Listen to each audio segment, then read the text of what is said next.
ഈജിപ്തും അവിടുത്തെ സൃഷ്ടികളും എന്നും നമ്മളെ നിഗൂഢതകളുടെ ലോകത്തേക്ക് കൊണ്ടുപോകുന്ന ഒരു പരവതാനിയാണ്. വിചിത്രമായ ചിന്തകളും ഉത്തരമില്ലാത്ത കുറെ ചോദ്യങ്ങളുടെയും കലവറ കൂടിയാണ് പഴയകാല ഈജിപ്ഷ്യൻ സംസ്കാരം.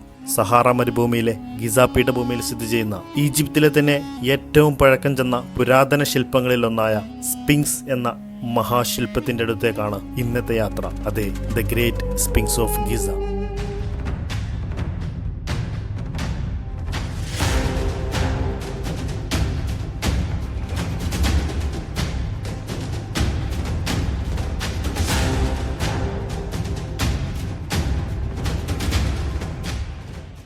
ഗിസയിലെ പിരമിഡ് സമുച്ചയം കണ്ടതിന് ശേഷം ഞങ്ങൾ നേരെ പോയത് അതേ കോമ്പൗണ്ടിൽ തന്നെ സ്ഥിതി ചെയ്യുന്ന സ്പിങ്സ് എന്ന പ്രതിമ കാണാനാണ്. ഈജിപ്തിലെയും ഗ്രീക്കിലെയും പുരാവൃത്തത്തിലുള്ള ഒരു സാങ്കല്പിക രൂപമാണ് സ്പിങ്സ്. ഗ്രീക്ക് ഭാഷയിൽ നിന്നാണ് സ്പിങ്സ് എന്ന പേര് ഉടലെടുത്തതെങ്കിലും പുരാതന ഈജിപ്ഷ്യൻ പേര് ഇന്നും ആർക്കും കണ്ടെത്താനായിട്ടില്ല. ഇതേ പേരിൽ ലോകത്ത് പ്രതിമകൾ അനേകം കണ്ടെത്തിയിട്ടുണ്ടെങ്കിലും സ്പിങ്സ് എന്ന പേരുകൊണ്ട് പൊതുവെ അറിയപ്പെടുന്നത് ഗിസയിലെ ഗ്രേറ്റ് സ്പിങ്സ് ഓഫ് ഗിസ തന്നെയാണ്.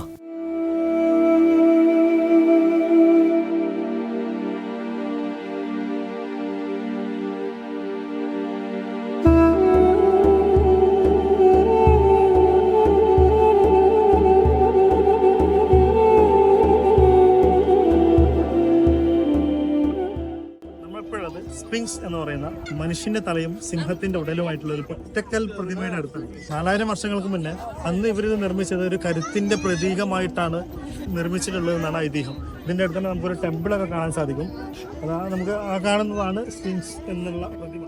നൈൽ നദിയുടെ പടിഞ്ഞാറു ഭാഗത്ത് കെയ്റോ നഗരത്തിന് അഭിമുഖമായി പണിതിരിക്കുന്ന ഈ ശില്പത്തിന് 73 അടി നീളവും 19 മീറ്റർ വീതിയും 20 മീറ്റർ ഉയരവുമുണ്ട്. പുരാതന ഈജിപ്തിലെ ഫറോവയായിരുന്ന കാഫ്രയുടെ ഭരണകാലത്ത് BC 2600-നും 2500-നും ഇടയിലാണ് ശില്പം പണികഴിക്കപ്പെട്ടത് എന്ന് കരുതപ്പെടുന്നു.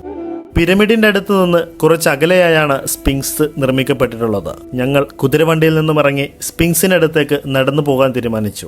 വീക്കെൻഡ് ആയതുകൊണ്ടാവണം അത്യാവശ്യം നല്ല തിരക്കുമുണ്ട്. ഒരു കാലത്ത് പൂർണ്ണമായും മണൽ മൂടപ്പെട്ട നിലയിലായിരുന്ന ഈ പ്രതിമ BC 1400-കളിൽ ഈജിപ്തിലെ യുവ ഫറോവയായിരുന്ന തുത്മോസ് 4-മനാണ് ഖനനം ചെയ്ത് വീണ്ടെടുത്തത്. ഒരിക്കൽ ഗിസ പീഠഭൂമിയിൽ വിശ്രമിക്കുകയായിരുന്ന തുത്മോസ് ഈജിപ്ഷ്യൻ ദേവനായ റായുടെ സ്വപ്നദർശനം ലഭിച്ചുവെന്നും സ്വപ്നത്തിൽ സ്പിങ്സിനെ വീണ്ടെടുക്കുവാൻ ആവശ്യപ്പെട്ടു എന്നുമാണ് ഐതിഹ്യം. സ്പിങ്സിന്റെ മുൻഭാഗത്തായി തുത്മോസ് സ്ഥാപിച്ച സ്വപ്നശിലയിൽ ഇത് ഹൈറോഗ്ലിഫിക്സ് ലിപിയിൽ വിവരിച്ചിട്ടുണ്ട്. പിന്നീട് 1925-നും 1936-നും ഇടയിൽ എമിലി ബറൈസ് എന്ന ഈജിപ്റ്റോളജിസ്റ്റിന്റെ നേതൃത്വത്തിലാണ് സ്പിങ്സിനെ മുഴുവനായും വീണ്ടെടുക്കുന്നത്.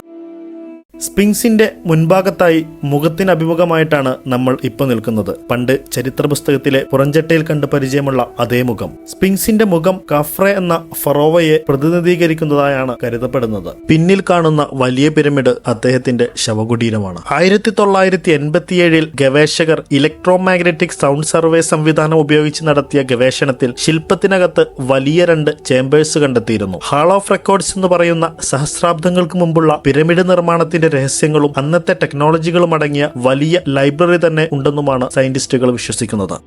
നിരന്തരമായുള്ള ഗവേഷണം മൂലം ശില്പത്തിനുണ്ടായേക്കാവുന്ന കേടുപാടുകൾ മാനിച്ച് ഈജിപ്ഷ്യൻ ഗവൺമെന്റ് ഇവിടെ ഗവേഷണം നിരോധിച്ചിരിക്കുകയാണ്. ഒരുപക്ഷെ ഗവേഷകർ വിശ്വസിക്കുന്നത് പോലെ ലൈബ്രറി കണ്ടെത്താൻ സാധിച്ചാൽ മനുഷ്യരാശിയിലെ തന്നെ ഏറ്റവും വലിയ കണ്ടുപിടുത്തമാകും ഇത്. അതെ, ഉത്തരമില്ലാത്ത ചോദ്യങ്ങൾക്ക് പിറകെ പോയാൽ ചോദ്യമില്ലാത്ത കുറെ ഉത്തരങ്ങളാവും നമുക്ക് ലഭിക്കുന്നത്. ചാനൽ ഇനിയും സബ്സ്ക്രൈബ് ചെയ്യാത്തവർ എത്രയും പെട്ടെന്ന് സബ്സ്ക്രൈബ് ചെയ്യണമെന്ന് വീണ്ടും ഓർമ്മപ്പെടുത്തിക്കൊണ്ട് അടുത്ത എപ്പിസോഡിൽ വീണ്ടും കാണാം.